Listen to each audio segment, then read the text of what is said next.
Hello दोस्तों, आज हम बात करने वाले हैं सोलो लेवलिंग सीज़न 2 एपिसोड 11 के बारे में। ये एपिसोड फुल एक्शन पैक था और एड किंग की डेंजरस एंट्री ने सबको शॉक कर दिया। आखिर जुनू की एंट्री कब होगी और क्या कोरिया के हंटर्स का बचना पॉसिबल है? चलिए जानते हैं पूरी कहानी स्टेप बाय स्टेप। पिछले एपिसोड में हमने देखा the aftermath of the battle. Korean S rank Hunter ने एंड क्वीन को फाइनली मार दिया था, लेकिन ये बड़ी जीत थी और कोरिया के अंदर सब लोग खुश हो गए थे। लेकिन ये खुशी ज़्यादा देर तक नहीं टिकी थी, क्योंकि जैसे ही एंड क्वीन मरने लगती है एक और सबसे ज़्यादा पावरफुल टेरिफाइंग प्रेजेंस फील हो और तभी एंट्री करता है and king part 2 the end king worth सबसे बड़ा खतरा। एंड किंग एक इंसान के जितना बड़ा नहीं, बल्कि एक जानवर के जितना बड़ा और पावरफुल है। हंटर्स के सामने आता है, उसकी प्रेजेंस इतनी ज़्यादा टेरिफाइंग हो जाती है कि सबके चेहरे पे सिर्फ डर दिखता है।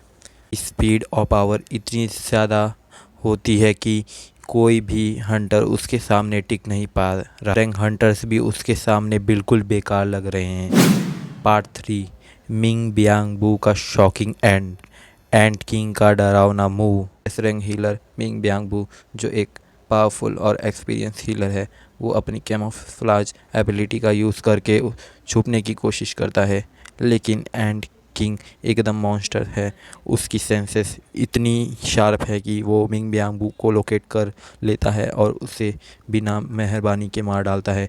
सबसे ज़्यादा टेरिफाइंग बात तो ये होती है कि एंड किंग सिर्फ उसे मारता नहीं, बल्कि उसका पूरा शरीर भी खा जाता है। पार्ट 4 जापानीज हंटर का असली चेहरा बिट्रेल। इस बीच जापानीज हंटर्स का असली रंग सामने आता है जब कोटोरोजी और उसकी टीम देखती है कि आंट आर्मी ने उसे उसके ही हंटर्स का सफाया कर दिया, तो वो एक शॉकिंग डिसीजन लेते हैं। उन्होंने पहले कहा था कि वो कोरियन हंटर्स के साथ मिलकर लड़ेंगे, लेकिन जब असली टाइम आया तब वो उन्हें छोड़कर भागने का प्लान बना लगे। उनका कहना होता है कि कोरियन हंटर्स का बचना 0% है, इसलिए उनके साथ रहने का कोई फ़ायदा नहीं। ये बिट्रेल देख कर सिर्फ कोरियन हंटर्स ही नहीं, बाकी ऑडियंस भी शॉक हो जाती है।